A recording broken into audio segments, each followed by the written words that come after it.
that is actually all I got. And I got about a half hour for questions, comments, other thoughts. So I'll open it up. So going back to the FMA, Ed and Al's father, he's a philosopher's stone. So would that make Ed and Al kind of like the children of Lilith then? Actually, yeah, it does kind of make them a little bit like Nephilim, in that they are, well, actually, no, Hohenheim is more like a Nephilim, because Hohenheim is a human that has had a Philosopher's Stone injected into him, effectively. Wrath is also a Nephilim, what is the singular of Nephilim? Does anybody know? Nephilah? It is Nephilah? Nepha? I think it should be yeah. It's a field. So let's just go with the field for now. I'm not really sure what the singular is. I don't actually speak Hebrew. I'll have to ask my mom. But you know, Wrath also, you know, and both Hohenheim and Wrath on opposite sides are kind of strange. You know, Hohenheim is kind of alien to other people, and you know, immortal and really freaking powerful. And Wrath on the other side is, you know, really, you know, when you go back after you know he's Wrath and watch the early episodes where he's all, that is so creepy, because it's all an act. You know, so I think that's actually a very good point that you do have a couple of Nephilim there, and I actually hadn't thought about that. Yeah, and with Hohenheim, he actually refers to himself as a monster. Yeah. When people ask him, like, That's true. what are you? That is very true. Thank you. I will, if I do this panel again, I will add him and Wrath to the list of Nephilim. Two things. One, going back to Lilith. I had read a little bit of Lilith's lore, but the whole thing about the rape was new to me. Which version was that? I've only read like 2 versions, maybe. I mean, it's definitely from, I think it might be Mishnaic. You know, from the Mishnah. I would have to check to be sure. I want to say it's the Mishnaic version of the legend, but I'm not 100% certain. If you give me your email or something after the panel, I will endeavor to find out and let you know.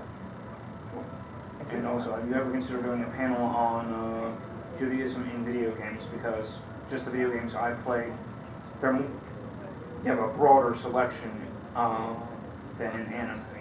I might do that. If you could, I actually, you know, I only can think off the top of my head of a couple of video games. If you could give me some suggestions after the panel as well, sure. I will happily do that. Because, yeah, that would be a lot of fun.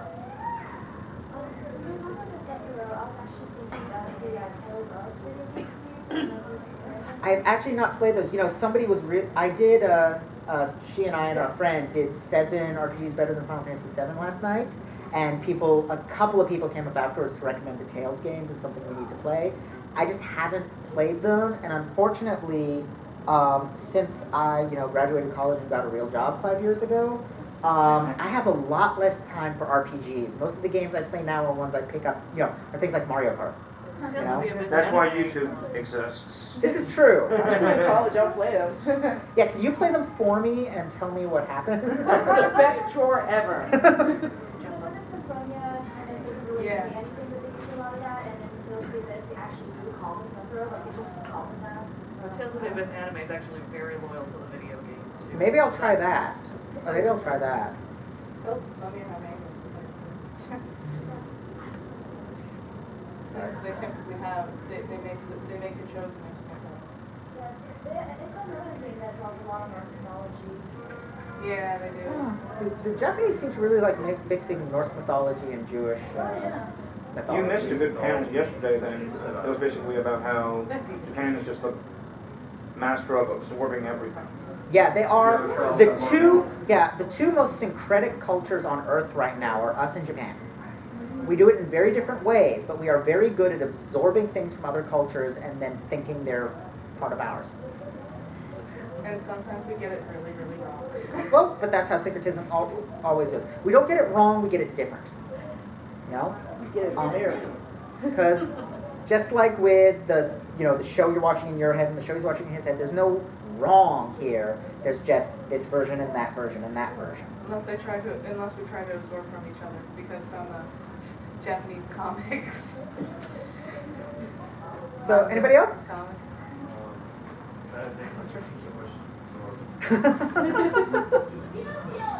I rendered you all speechless. I think you do that anytime you mention Kabbalah. Yes. I have to be honest, when I watched NGE. First of all, the way my friends used to like to marathon anime. NGE was the second anime we ever watched. The first one was Slayers. So pretty big, change between those. And we were like, we did the same thing we did with Slayers. We watched the entire thing in one sitting. And once we finished gathering our melted brains off the floor, a couple of years later, we watched End of Ava. And we're all like, what the hell was that? I finished watching Ava, went downstairs to my brother-in-law, and he had heard me watching it. And he's like, before I said anything, he's like, I know what you're going to ask. Here is somewhat of an explanation for why it ended like that. And this is what happened, is all my friends turned to me and said, Jed, you're a freshman English major. Explain this. And I'm like, Here's an explanation. I'll be back in a month. So I went and I start reading on stuff, and I'm like, I vaguely remember some things my rabbi was telling me when he was trying to convince me to become his protege about Kabbalah. Maybe there's something, some of that sounds like it might work. Let's start reading up on Kabbalah. Wow, this is even brain meltier than Ava. Seriously, it's even brain meltier. But I really think, intentional or not, I honestly think the best way to understand Ava is just assume any Christian reference is a red herring, any Jewish reference is an important part of the plot. And you really can make total sense out of Ava if you do that. It's still weird, but it makes sense, and honestly, I like it a lot more than the quote-unquote official explanation where Lilith and Adam are aliens, and Adam seeded life on Earth, and then Lilith attacked and split the Earth in two and created the moon and exiled Adam to the moon and created life on Earth, what we think of as life on Earth. Yes! That is actually the Red Cross book, which was released only in Japan at the same time as, I can't remember if it was released at the same time as Death and Rebirth or End of Ava, but it was one of those two movies. They released this book, limited edition print, the Red Cross book, that explained Ava. And it makes so much less sense than the crazy fan theories. It's really actually kind of a disappointing explanation, which is why I'm happy that as an English major, I am officially licensed to ignore what the creator says. That is how I regard my degree. It is a license. It says you have made the English language your bitch, so you can make up words whenever you want, and you are now officially licensed to ignore what authors say and do your own interpretations. But it is the best degree for having a degree. I'm sorry? It's the best degree for having an ego. It is a great degree for having an ego. Psychology degree might be better. I don't know, art degree. Actually, I think the best degree for having a big ego is probably, my guess would be, something in comparative religion or theology. Yeah, I don't mind minoring in theology. That would actually be pretty cool. Oh yeah, philosophy. Or philosophy. Yeah. The nature of reality is my bitch. I think ego comes with the person, not just the degree. So you can be an That's egotistical probably person true. and have a degree in nothing and still feel you're entitled to think and do and say whatever the hell you need. Political science. This is Exactly. probably true. Just, All right.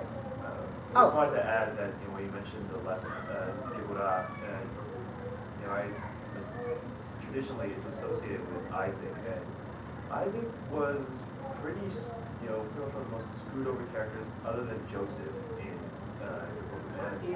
Yeah. And Getting cut, And that's actually a good point. Sacrifice. Shinji has some parallels to Isaac there. in the sense of being massively screwed over.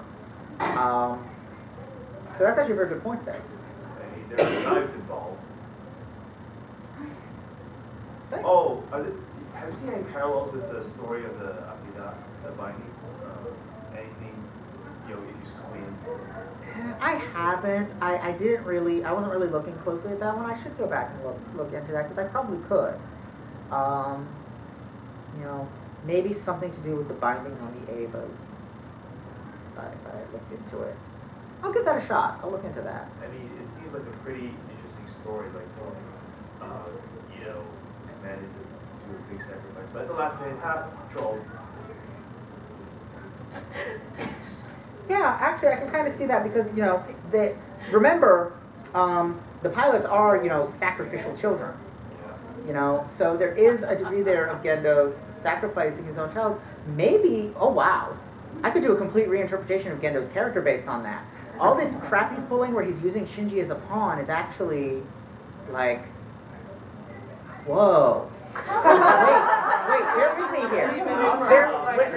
Maybe he's like Abraham. Maybe Shinji, maybe that's exactly what Gendo wanted to happen in End of Eva. I've always assumed that End of Eva was Gendo had this big elaborate scheme that then collapsed around him because Rei and Shinji got too close to each other.